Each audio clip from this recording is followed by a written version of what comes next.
Welcome to the life and crimes of serial killers throughout time. I'm Dr. Emily Carter. Joining me, as always, is the endlessly curious James Whittaker. Before we get started, remember to like and subscribe to our show. Also, if you see the donate button and could donate to the show, we would really appreciate it, and it also helps us keep creating better content so that the channel can improve. Ready to dig into Richard Ramirez tonight, James? Never been more ready, Emily. The Night Stalker himself. This one haunted my old newsroom for years. So let's wind back to the very start. El Paso, Texas. Richard Ramirez was the youngest of 5 kids, all born to Mexican immigrants. His father, Julian, worked the railroads. But more than that, he was, frankly, an angry, violent man. Physical abuse was routine. I mean, Ramirez pretty much grew up surrounded by fear. Yeah, and it's not just the home life, is it? From a young age, Ramirez was exposed to drugs, marijuana and alcohol by age 10. That's already tragic, but really, the defining moment for him came courtesy of his cousin Miguel, or Mike. A Vietnam veteran, his stories were, well, not remotely appropriate for a child.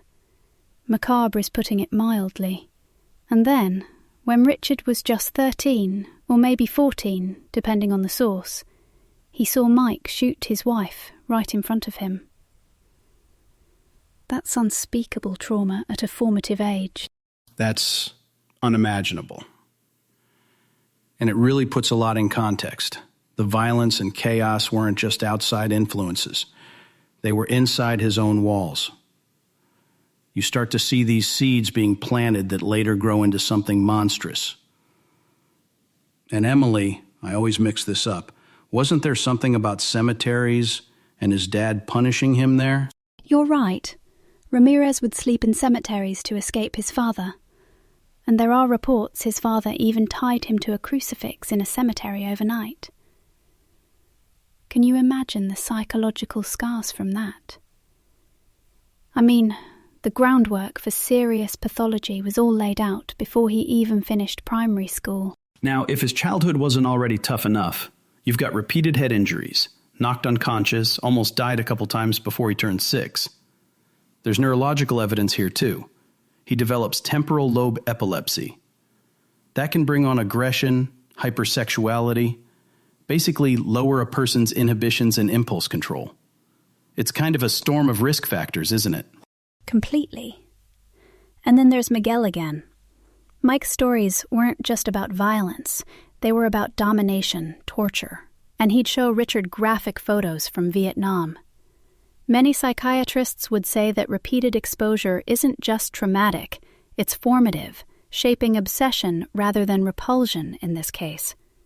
Ramirez became fixated on the occult, death, Satanism.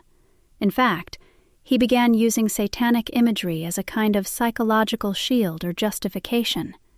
The macabre became both his interest and his escape from pain. It's so warped. And you know, by the time he's out of adolescence, Ramirez is isolating himself, acting out those dark fantasies. It's not a sudden break.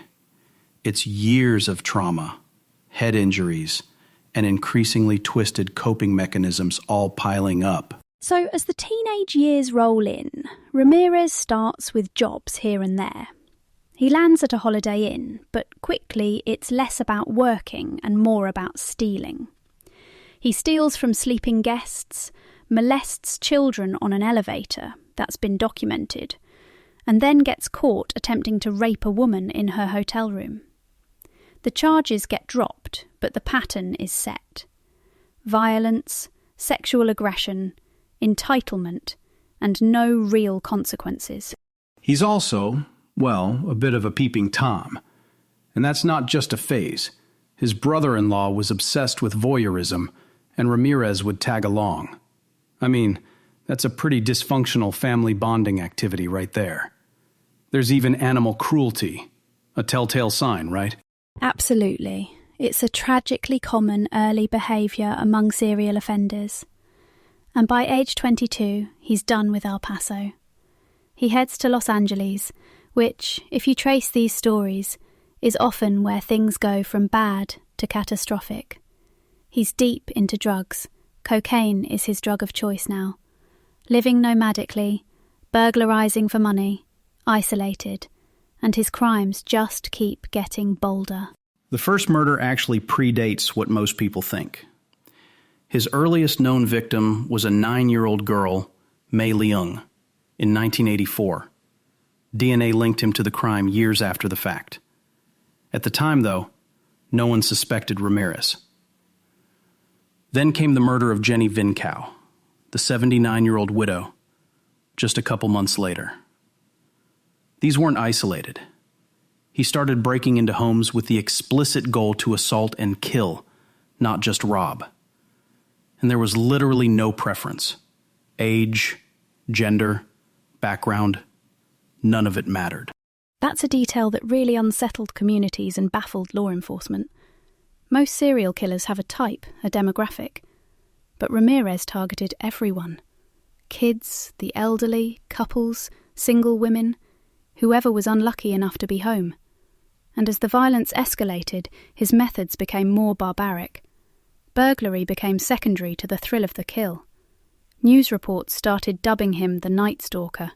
He was a genuine figure of terror for Los Angeles, and later the Bay Area by the summer of 1985. It's chilling, right? And he managed to operate for over a year, with people locking their windows and sleeping with baseball bats or guns. The randomness was paralyzing for entire neighborhoods. When you dig into his signature, there's almost an inventory. Blunt force trauma, stabbing, shooting, strangulation, sexual assault, necrophilia, even mutilation. Sometimes all in the same crime scene. But perhaps more disturbing, he starts leaving satanic calling cards, a pentagram drawn in lipstick, phrases like "swear to Satan" scrawled across walls. And he'd force his victims to swear loyalty to Satan themselves.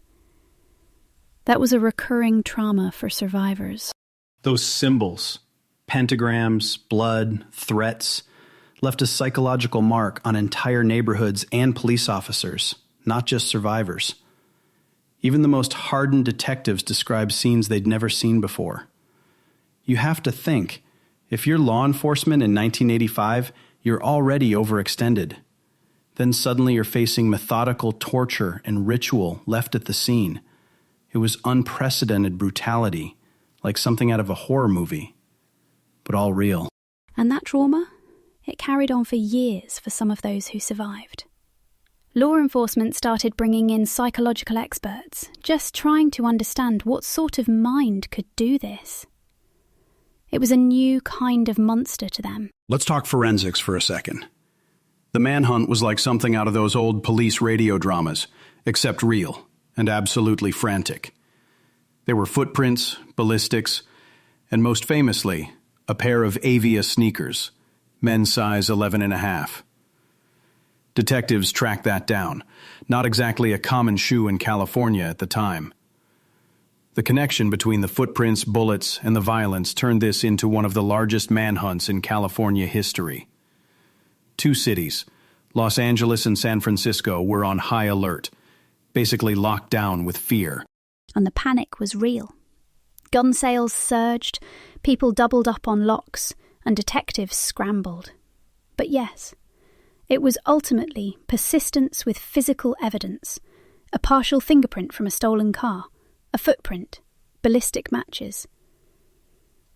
Law enforcement worked with what little Ramirez left behind, and, honestly, a bit of good timing with their system, managed to make the match. But it wasn't all high-tech. James, didn't you mention a dispatch you'd heard years ago? Oh yeah, this was from a scratchy old tape of LAPD radio, lots of static, but I'll never forget the tension. All units, suspect at large, believed responsible for string of homicides, possible satanic connection. You could just hear the panic. Like you could almost hear the dispatcher's hands shaking while reading it out. The sense of the unknown was more frightening than anything else. That fear fed the city, but it also fueled the hunt. In the end, it was almost cinematic. The mugshot and name get released. And overnight, his face is everywhere in California. Ramirez tries to flee, but he's recognized, chased through the streets of East Los Angeles, and finally subdued by a group of local citizens. It was basically community revenge, the city taking its fear and turning it into action. He tried everything to get away. Carjacking, running, even assault. But regular people weren't having it. They outnumbered him, beat him pretty badly, and held him till the police arrived.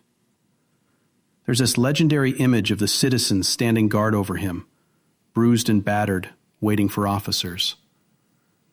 After months of horror, the relief was almost palpable in the city. I mean, that's how the Night Stalker's reign ended. Not with some SWAT raid, but with neighbors saying, "Not in our neighborhood." Absolutely poetic, in a way. The people who'd lived in terror finally put an end to it. And it just shows. Sometimes collective fear becomes collective strength. So now, imagine the trial. Truly a media circus. Ramirez comes in with a pentagram drawn on his palm, shouting, "Hail Satan," during his first appearance. Security had to be tightened. There were serious threats, an overheard jailhouse plan to smuggle a gun into court, a juror murdered by her boyfriend mid-trial. The drama was relentless. And through it all, Ramirez showed not a shred of remorse. He was convicted of 13 murders, 5 attempted murders, 11 sexual assaults, 14 burglaries, and the judge's words still echo. Viciousness beyond any human understanding. Forensic psychiatrists reviewed his courtroom behaviour. There was no affect, no recognition of human suffering, only grandiosity and, frankly, glee at the chaos. The cost was staggering too, millions of dollars, new security measures, and months of public attention. Yet Ramirez just shrugged off the death sentence. Big deal. Death always went with the territory. Just chilling indifference. So let's get into the psychology. Was he born evil or made that way? Psychiatrists call Ramirez a made psychopath. He scored 31 out of 40 on the Hare psychopathy checklist, so well into the range for severe lack of empathy, impulsivity, and narcissism. The debate among professionals has gone on for decades. Was it the head injuries? The abuse? Environmental factors? Genetics? There's that idea from Dr. Michael Stone, a made versus born psychopath. All the trauma, the drug use, the cousin's influence, the violence at home. And to your point, Emily, he wasn't born sacrificing cats and drawing pentagrams. He was a frightened, traumatized child who learned to turn his pain outward. But, and I'm hedging here, since some experts suggest possible schizoid tendencies, others hint at underlying brain damage, maybe something like a psychotic disorder. Still, we can't ignore that chilling lack of remorse. He seemed to relish the infamy, so narcissism is in the mix too. Exactly. Ultimately, the only conclusion psychologists have reached. He represents the extreme end of made evil. Nature and nurture clashing in the most tragic of ways, leaving countless victims in the fallout. After the verdict, Ramirez spends decades on death row at San Quentin. He keeps making headlines, not for remorse, but for attracting admirers, even marrying a journalist named Doreen Leoy. Later on, he got engaged again while still incarcerated. Never repented, never really faded from the limelight. Even his death in 2013 from cancer barely brought closure. He left behind rumors of unproven murders. And now he lives on in documentaries, Netflix, music, books. That kind of legacy, if you can call it that, says a lot about society's fascination with the morbid. We still try to decode how someone could become the Night Stalker, but perhaps, as with so many of these cases, some darkness simply remains unknowable. All we can do is keep asking questions. That's the only way we understand, maybe prevent. Well, that's a heavy note, but an important one. Absolutely. Thanks for sticking with us for this unsettling journey. Next time, we'll be shining a light on another shadowed chapter of true crime history. Take care, James. Always a pleasure, Emily. Thanks, everyone, for listening. Stay curious and stay safe. Good night.